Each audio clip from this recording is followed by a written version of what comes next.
What's up guys, just the Glamming here, and today I will be talking about the new map on HATTRlCK called Grotto version 2. So, these videos you have seen, I have posted like 3 about this series, so you know how the deal goes, you know how it goes. And first of all, I will be talking about like general stuff about this map, like general little issues, like general things about it, the size, the routes, and stuff like that.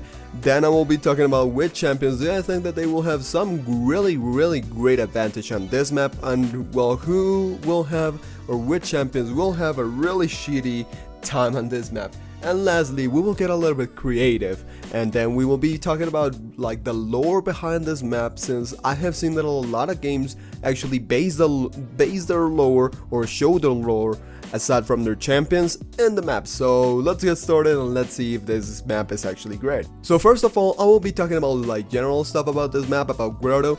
And it's a small map, it's kind of like a small medium map, or actually medium small map, and it's really great. I think that it's a really consistent map, since you have a lot of routes and actually you have a lot of infrastructure. You have a lot of buildings in this map, you have a lot of like ways to flank.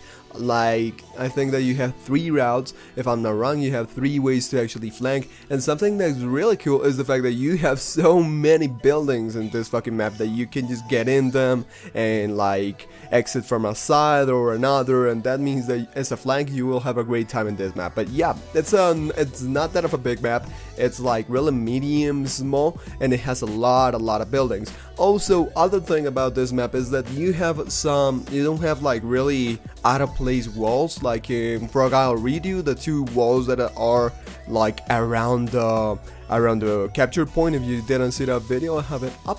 And yeah, it doesn't have like really random stuff. Everything feels like really like well. I mean, you know why it is there. I mean, there are a lot of ramps, but those ramps go somewhere. They go to a place or something. There's just like this bend or like little like really fucking big treadmill that I don't know where does it go or why is it there. Maybe after some design, some reworks, we will see what does that treadmill has, or what does it transport. But there's like this really weird treadmill that goes fucking nowhere. But aside from that, you see that everything is in place, everything makes sense in this map. Every single structure has to do with something. It has to do with like how to say it, it's connected to the map, and it's not like, hey, let's put this pillar over here because why the fuck not. Like in Fragile Redo, inside your spawn you had a pillar that you don't really know what the hell is there.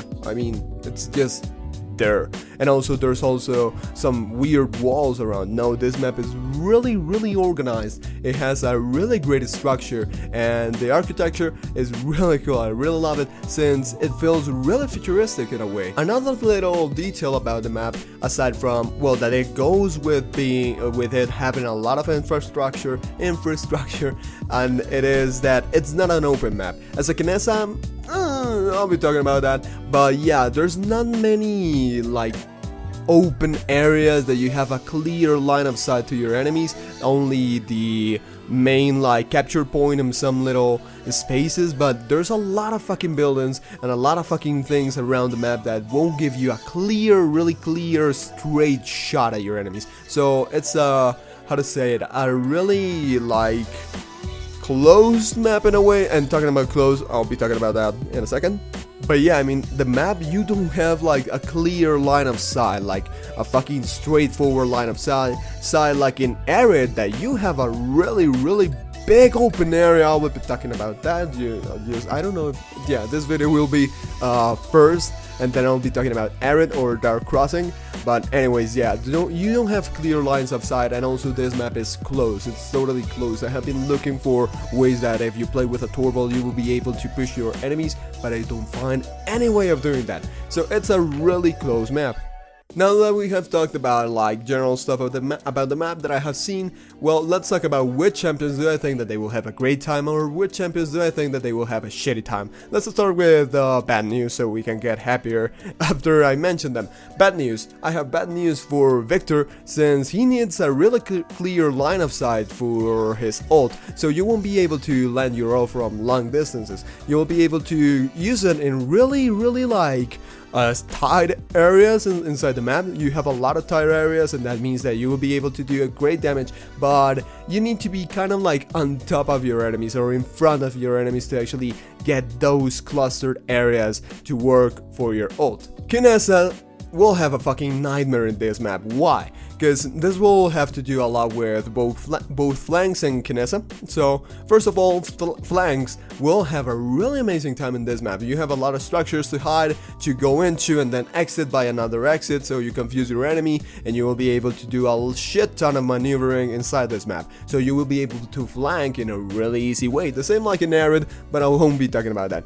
But yeah, you have a really easy way to like confuse your enemy since there's so many fucking structures. So this means that Kinessa will have a hard time. Besides, you don't have like a clear view from a long distance to your enemies. There's nothing like that in this map. So it will be kind of hard for a Kinessa to actually manage to not die in this map, since aside from being small and being easily flankable, you won't be you will need to be in front of your enemies kinda to actually deal damage and see them. The flanks that I think that will have a really great time in this map are Maeve, Androxus, and Eevee, since they have like the best vertical and horizontal movement and maneuverability. Like I mean, you can actually how to say it, like you're able to actually maneuver in this fucking map. Since I was going to mention Buck, but Buck doesn't have that, in my opinion, I don't know if I'm shit with Buck,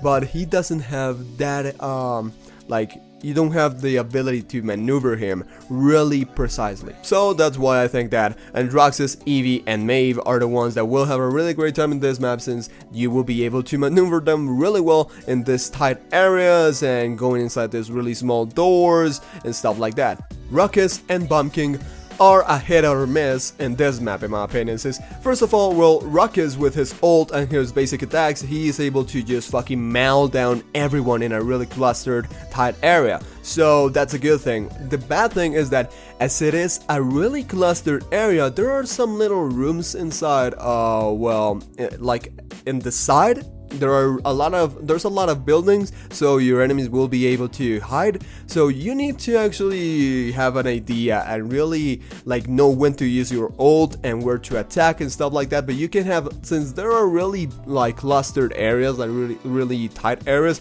you will be able to deal a lot of damage. But it's a hit or miss, since it's the same thing with Bumpkin. Your Grumpy Bomb, you will be able to spam it, but there are some structures and there are a lot of like little places where you will be, well, your enemies will be able to hide.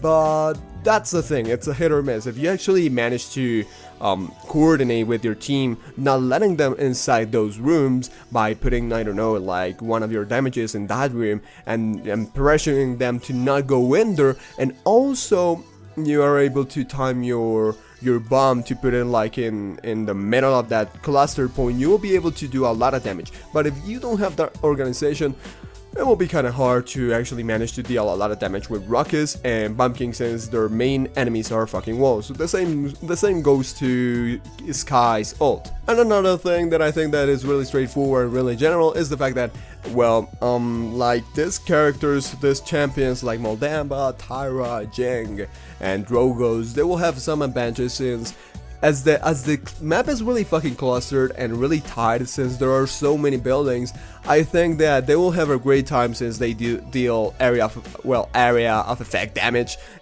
things, you know, so they have like area damage, so AoE damage, so yeah, I mean, they will have a little advantage, since Moldamba will be able to like fucking hit everybody in the point with his poison bomb, whatever this little puddle of things that heals your allies and damages your enemies, as also slows them. Yang with her exploding illusions, Drogos with everything, and basically that they will have a really great advantage in this map. Last but not least, we'll be getting a little bit creative, and I think that the lore behind this map has to do with Kinessa and Barik. Why? You see that this map is kind of like really modern and futuristic and stuff like that, and Barik has his turrets, his shield, his ult and stuff like that, his boots with fucking rockets attached to them, and Kinessa has this really fucking modern, awesome, like rifle, right? Like sniper rifle. So I think that maybe this map, since it's futuristic and stuff like that, it has to do with both Kinessa and also Barik. Maybe, I don't know the relationship behind them. I think that it's like master and like beginner, you know, like let's say that, well, Kinessa was joining a fucking, like, I don't know, like a rebel army, and then Barik like made her this really advanced rifle and stuff like that. It kind of makes sense since, well, Barik is an engineer and he's able to build turrets and shields, and why the fuck not a rifle, a modern rifle. So that's the thing, that's my little hint to this, that this map has to do with Kinessa's and Barik's little lore, and maybe this is the town where they met, or where they were together to train and stuff like that, or where they were together for Barik to build Kinessa's rifle. But anyways guys, this is just a Kalam, and I hope you enjoyed the video. I hope you learned a thing or two, and well, tell me if you like these videos. I'm really liking them, and I have seen a really amazing feedback from them. So see you guys in the next video, and I hope you enjoyed this one also.